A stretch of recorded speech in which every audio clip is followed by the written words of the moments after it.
Paper 180, The Farewell Discourse. After singing the psalm at the conclusion of the Last Supper, the apostles thought that Jesus intended to return immediately to the camp, but he indicated that they should sit down. Said the Master, "You well remember when I sent you forth without purse or wallet, and even advised that you take with you no extra clothes. And you will all recall that you lacked nothing. But now have you come upon troublous times. No longer can you depend upon the goodwill of the multitudes. Henceforth, he who has a purse, let him take it with him. When you go out into the world to proclaim this gospel, make such provision for your support as seems best. I have come to bring peace, but it will not appear for a time. The time has now come for the Son of Man to be glorified, and the Father shall be glorified in me. My friends, I am to be with you only a little longer. Soon you will seek for me, but you will not find me, for I am going to a place to which you cannot, at this time, come. But when you have finished your work on earth as I have now finished mine, you shall then come to me, even as I now prepare to go to my Father.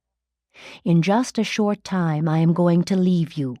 You will see me no more on earth, but you shall all see me in the age to come, when you ascend to the kingdom which my Father has given to me." 1. The New Commandment. After a few moments of informal conversation, Jesus stood up and said, "When I enacted for you a parable indicating how you should be willing to serve one another, I said that I desired to give you a new commandment. And I would do this now as I am about to leave you. You well know the commandment which directs that you love one another, that you love your neighbor even as yourself. But I am not wholly satisfied with even that sincere devotion on the part of my children. I would have you perform still greater acts of love in the kingdom of the believing brotherhood. And so I give you this new commandment, that you love one another even as I have loved you. And by this will all men know that you are my disciples if you thus love one another. When I give you this new commandment, I do not place any new burden upon your souls. Rather do I bring you new joy and make it possible for you to experience new pleasure in knowing the delights of the bestowal of your heart's affection upon your fellow men. I am about to experience the supreme joy, even though enduring outward sorrow, in the bestowal of my affection upon you and your fellow mortals.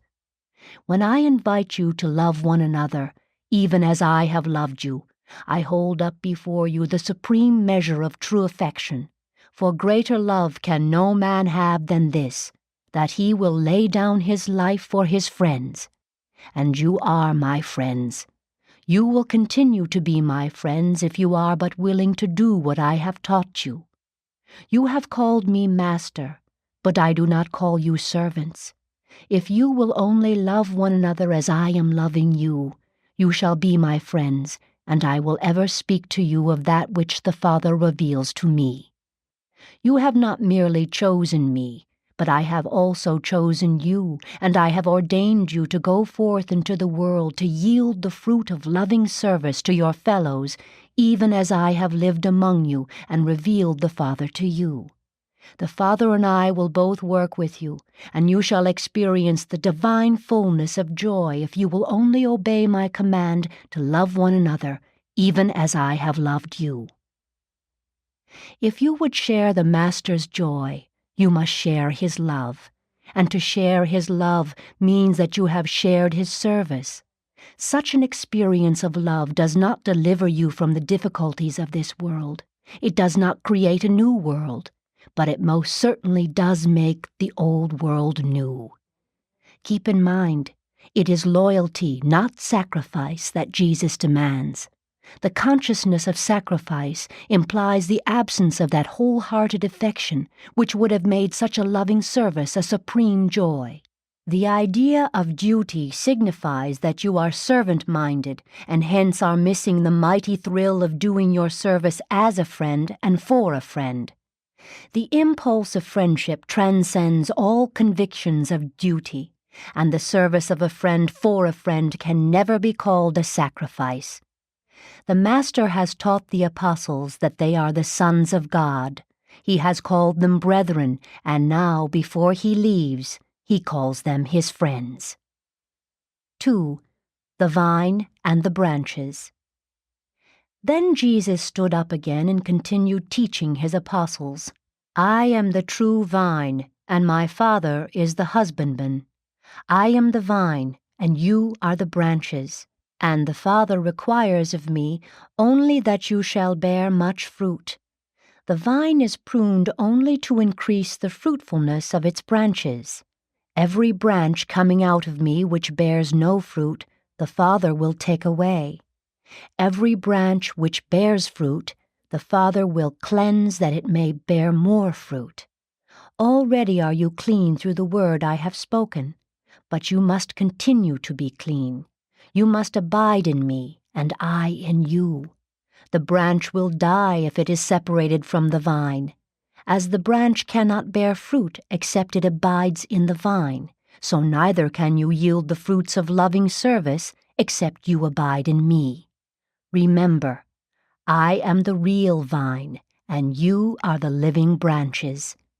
He who lives in me, and I in him, will bear much fruit of the Spirit and experience the supreme joy of yielding this spiritual harvest.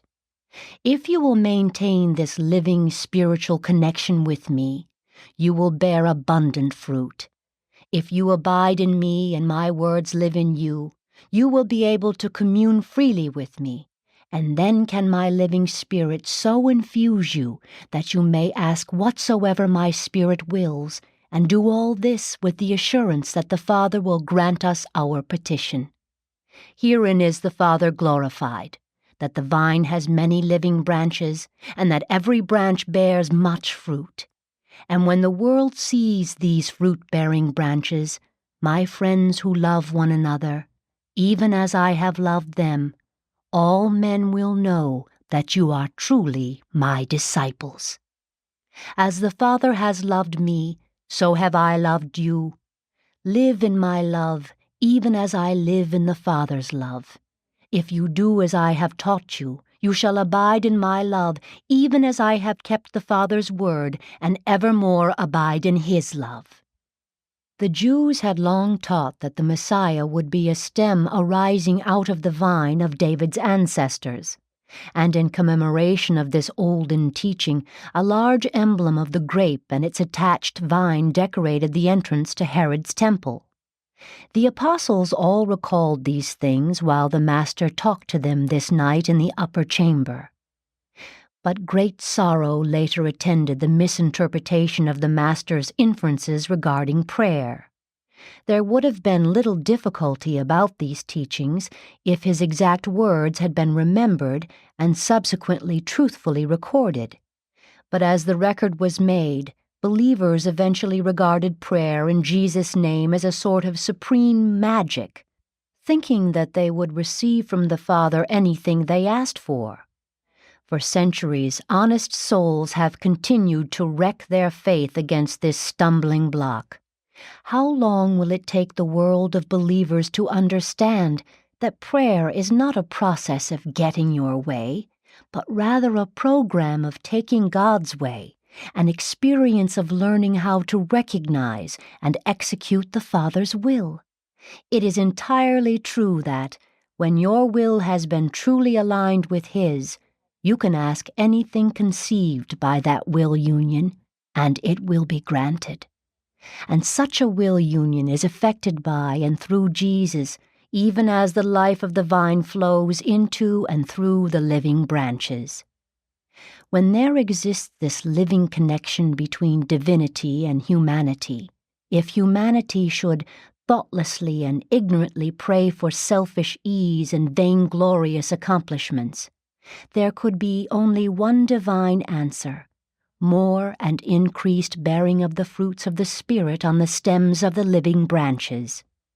When the branch of the vine is alive, there can be only one answer to all its petitions: increased grape bearing.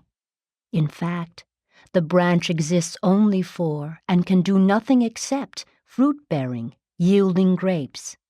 So does the true believer exist only for the purpose of bearing the fruits of the Spirit, to love man as he himself has been loved by God, that we should love one another, even as Jesus has loved us. And when the Father's hand of discipline is laid upon the vine, it is done in love, in order that the branches may bear much fruit, and a wise husbandman cuts away only the dead and fruitless branches. Jesus had great difficulty in leading even his apostles to recognize that prayer is a function of Spirit-born believers in the Spirit-dominated kingdom. 3. Enmity of the world. The 11 had scarcely ceased their discussions of the discourse on the vine and the branches when the Master, indicating that he was desirous of speaking to them further and knowing that his time was short, said, "When I have left you, be not discouraged by the enmity of the world.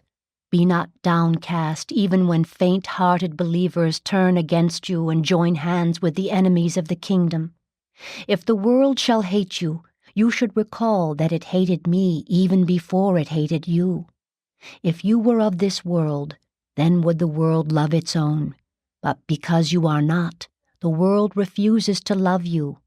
You are in this world, but your lives are not to be world-like. I have chosen you out of the world to represent the spirit of another world, even to this world from which you have been chosen. But always remember the words I have spoken to you. The servant is not greater than his master. If they dare to persecute me, they will also persecute you. If my words offend the unbelievers, so also will your words offend the ungodly. And all of this will they do to you because they believe not in me nor in him who sent me. So will you suffer many things for the sake of my gospel. But when you endure these tribulations, you should recall that I also suffered before you for the sake of this gospel of the heavenly kingdom. Many of those who will assail you are ignorant of the light of heaven, but this is not true of some who now persecute us. If we had not taught them the truth, they might do many strange things without falling under condemnation, but now, since they have known the light and presume to reject it, they have no excuse for their attitude. He who hates me hates my Father. It cannot be otherwise. The light which would save you if accepted can only condemn you if it is knowingly rejected. And what have I done to these men that they should hate me with such a terrible hatred? Nothing, save to offer them fellowship on earth and salvation in heaven. But have you not read in the Scripture the saying, "And they hated me without a cause"? But I will not leave you alone in the world. Very soon, after I have gone, I will send you a Spirit helper. You shall have with you one who will take my place among you, one who will continue to teach you the way of truth, who will even comfort you. Let not your hearts be troubled. You believe in God. Continue to believe also in me. Even though I must leave you, I will not be far from you. I have already told you that in my Father's universe there are many tarrying places. If this were not true, I would not have repeatedly told you about them. I am going to return to these worlds of light, stations in the Father's heaven to which you shall sometime ascend. From these places I came into this world, and the hour is now at hand when I must return to my Father's work in the spheres on high. If I thus go before you into the Father's heavenly kingdom, so will I surely send for you that you may be with me in the places that were prepared for the mortal sons of God before this world was. Even though I must leave you, I will be present with you in spirit, and eventually you shall be with me in person when you have ascended to me in my universe, even as I am about to ascend to my Father in his greater universe. And what I have told you is true and everlasting, even though you may not fully comprehend it. I go to the Father, and though you cannot now follow me, you shall certainly follow me in the ages to come." When Jesus sat down, Thomas arose and said, "Master, we do not know where you are going, so of course we do not know the way. But we will follow you this very night if you will show us the way." When Jesus heard Thomas, he answered, "Thomas, I am the way, the truth, and the life. No man goes to the Father except through me. All who find the Father first find me. If you know me, you know the way to the Father. And you do know me, for you have lived with me, and you now see me." But this teaching was too deep for many of the apostles, especially for Philip, who, after speaking a few words with Nathanael, arose and said, "Master, show us the Father, and everything you have said will be made plain."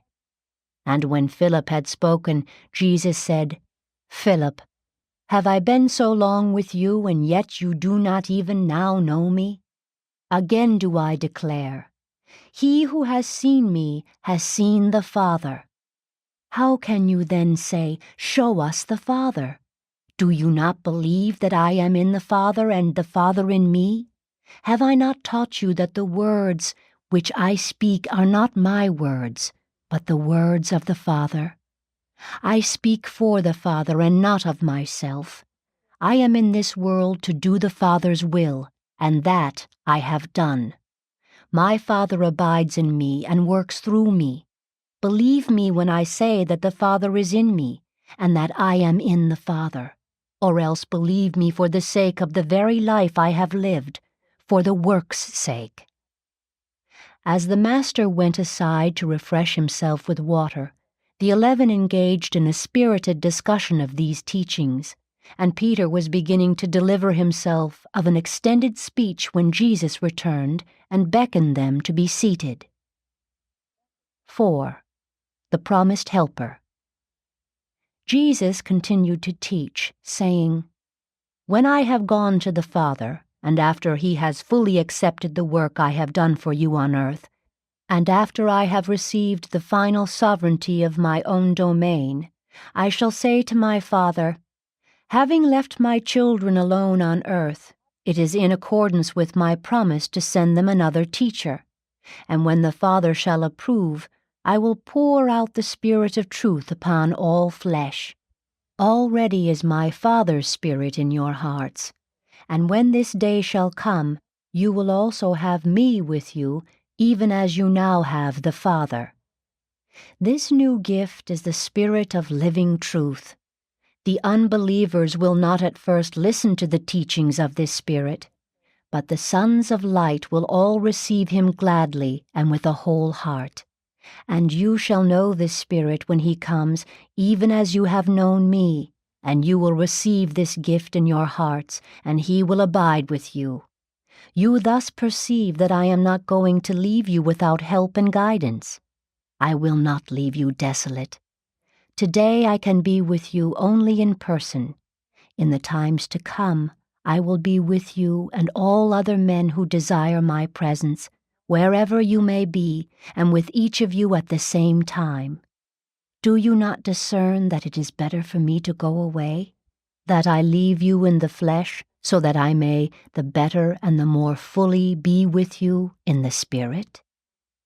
In just a few hours, the world will see me no more, but you will continue to know me in your hearts, even until I send you this new teacher, the Spirit of truth. As I have lived with you in person, then shall I live in you. I shall be one with your personal experience in the Spirit kingdom. And when this has come to pass, you shall surely know that I am in the Father, and that, while your life is hid with the Father in me, I am also in you. I have loved the Father and have kept his word. You have loved me, and you will keep my word. As my Father has given me of his Spirit, so will I give you of my Spirit. And this Spirit of truth which I will bestow upon you shall guide and comfort you, and shall eventually lead you into all truth. I am telling you these things while I am still with you, that you may be the better prepared to endure those trials which are even now right upon us. And when this new day comes, you will be indwelt by the Son as well as by the Father. And these gifts of heaven will ever work the one with the other, even as the Father and I have wrought on earth and before your very eyes as one person, the Son of Man. And this Spirit, friend, will bring to your remembrance everything I have taught you. As the Master paused for a moment, Judas Alphaeus made bold to ask one of the few questions which either he or his brother ever addressed to Jesus in public. Said Judas, "Master, you have always lived among us as a friend. How shall we know you when you no longer manifest yourself to us save by this Spirit? If the world sees you not, how shall we be certain about you? How will you show yourself to us?" Jesus looked down upon them all, smiled, and said, "My little children, I am going away, going back to my Father. In a little while you will not see me as you do here, as flesh and blood. In a very short time I am going to send you my Spirit, just like me except for this material body. This new teacher is the Spirit of truth, who will live with each one of you in your hearts, and so will all the children of light be made one and be drawn toward one another. And in this very manner will my Father and I be able to live in the souls of each one of you, and also in the hearts of all other men who love us, and make that love real in their experiences by loving one another, even as I am now loving you." Judas Alphaeus did not fully understand what the Master said, but he grasped the promise of the new teacher, and from the expression on Andrew's face, he perceived that his question had been satisfactorily answered. 5. The Spirit of Truth. The new helper which Jesus promised to send into the hearts of believers to pour out upon all flesh is the Spirit of Truth. This divine endowment is not the letter or law of truth, neither is it to function as the form or expression of truth.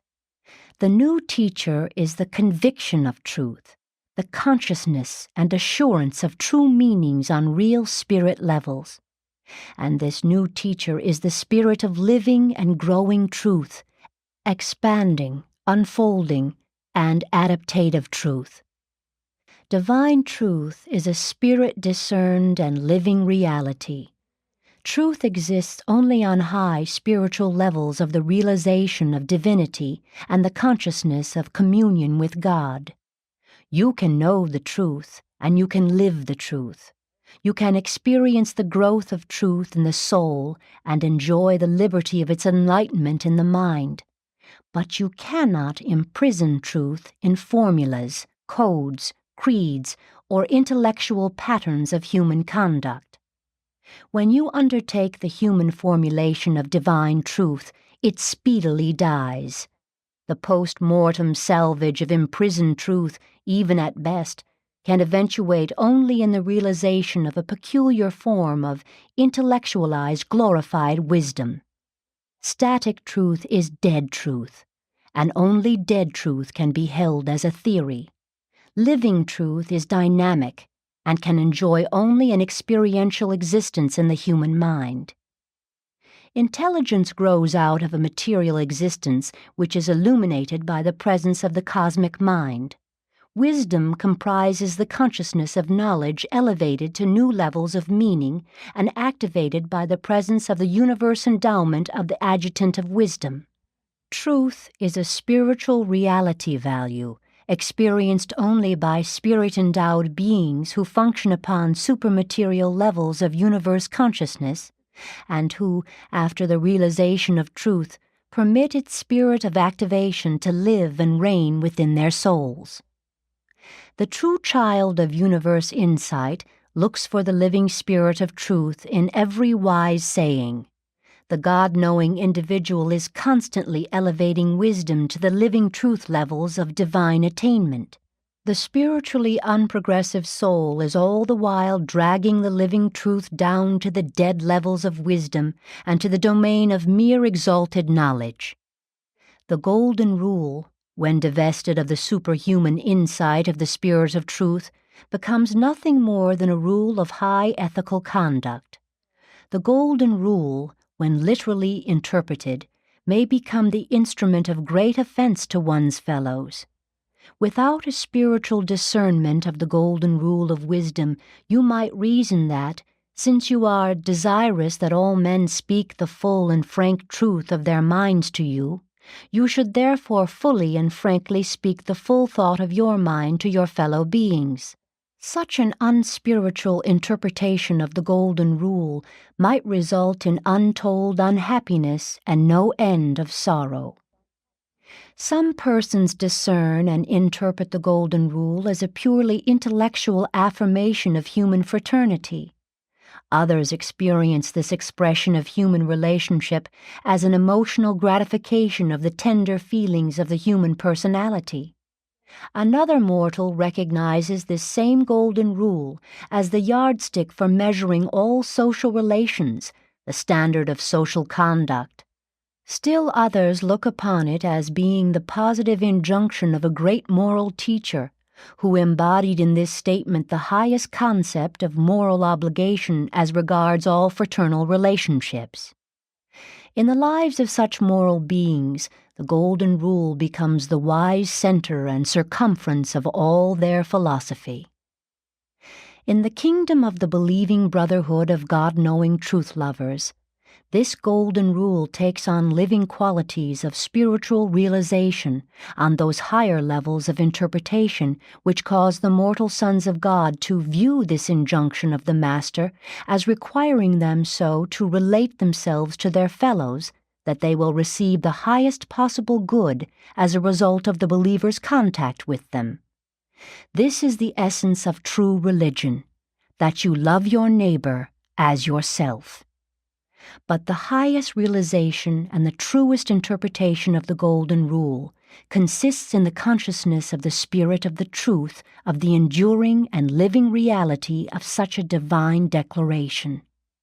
The true cosmic meaning of this rule of universal relationship is revealed only in its spiritual realization, in the interpretation of the law of conduct by the Spirit of the Son to the Spirit of the Father that indwells the soul of mortal man.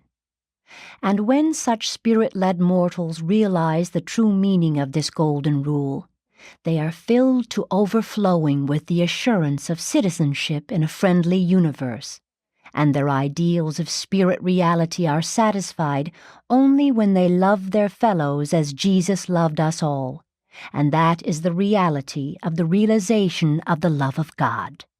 This same philosophy of the living flexibility and cosmic adaptability of divine truth to the individual requirements and capacity of every son of God must be perceived before you can hope adequately to understand the Master's teaching and practice of non-resistance to evil. The Master's teaching is basically a spiritual pronouncement. Even the material implications of his philosophy cannot be helpfully considered apart from their spiritual correlations. The spirit of the Master's injunction consists in the non-resistance of all selfish reaction to the universe, coupled with the aggressive and progressive attainment of righteous levels of true spirit values, divine beauty, infinite goodness, and eternal truth, to know God and to become increasingly like Him. Love, unselfishness, must undergo a constant and living readaptative interpretation of relationships in accordance with the leading of the Spirit of Truth. Love must thereby grasp the ever-changing and enlarging concepts of the highest cosmic good of the individual who is loved. And then love goes on to strike this same attitude concerning all other individuals who could possibly be influenced by the growing and living relationship of one spirit-led mortal's love for other citizens of the universe.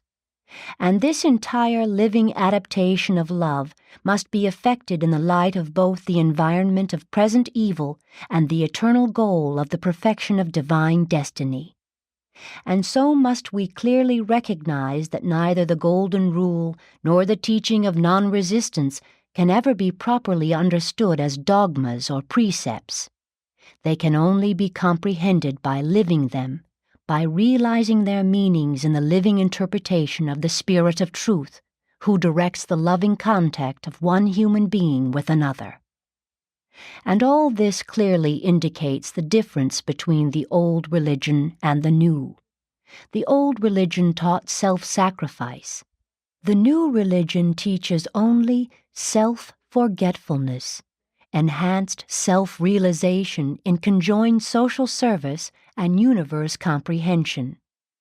The old religion was motivated by fear consciousness. The new gospel of the kingdom is dominated by truth conviction, the spirit of eternal and universal truth.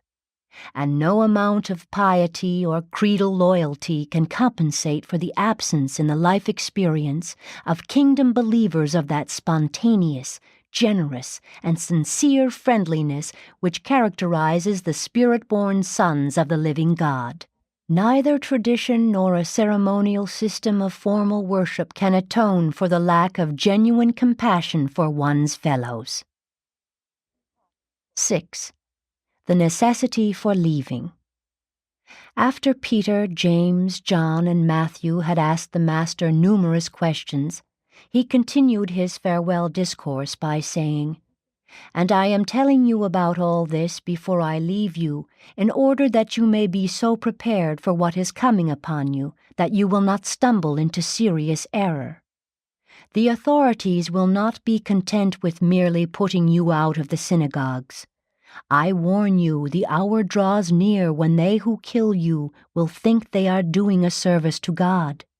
And all of these things they will do to you and to those whom you lead into the kingdom of heaven, because they do not know the Father.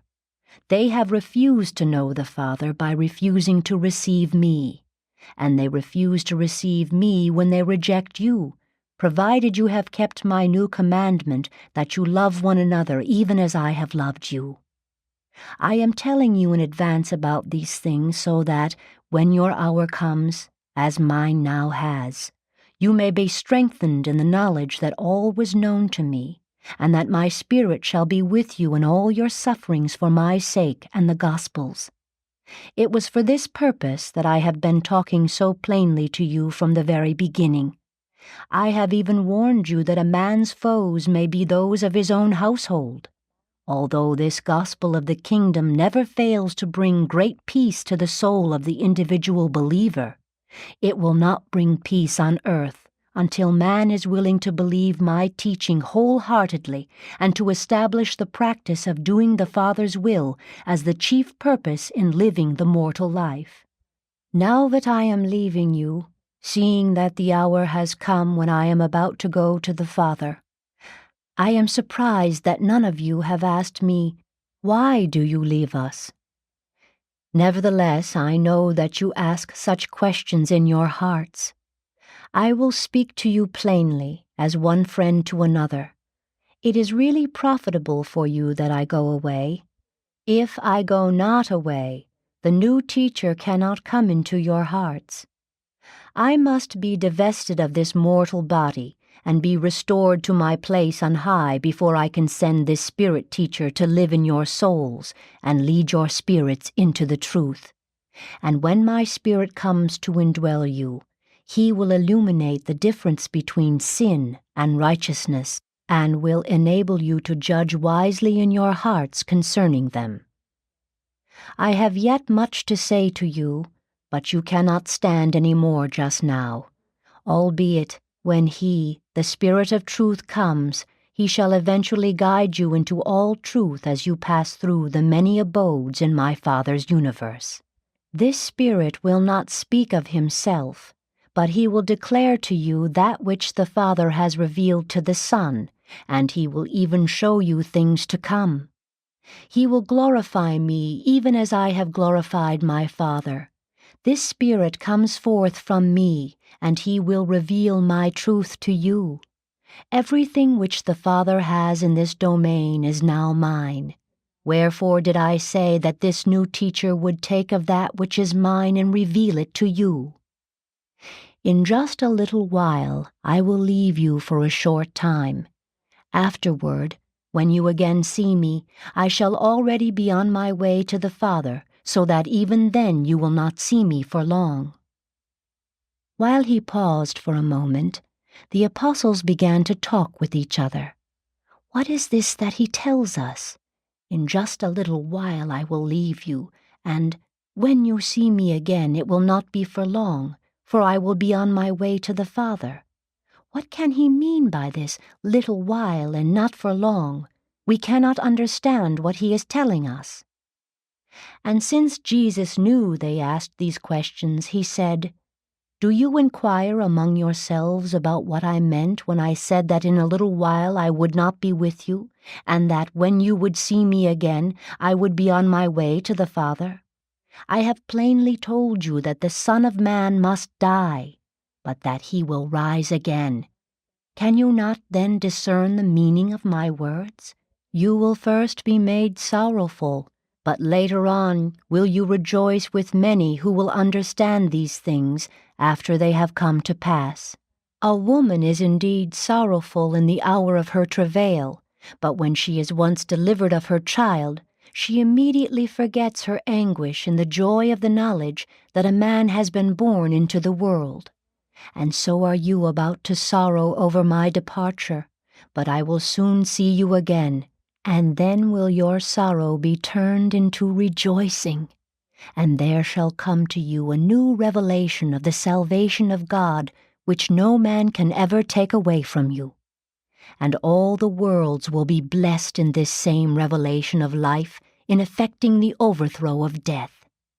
Hitherto have you made all your requests in my Father's name. After you see me again, you may also ask in my name, and I will hear you. Down here I have taught you in proverbs and spoken to you in parables. I did so because you were only children in the Spirit. But the time is coming when I will talk to you plainly concerning the Father and his kingdom. And I shall do this because the Father himself loves you and desires to be more fully revealed to you. Mortal man cannot see the Spirit Father. Therefore have I come into the world to show the Father to your creature eyes. But when you have become perfected in spirit growth, you shall then see the Father himself."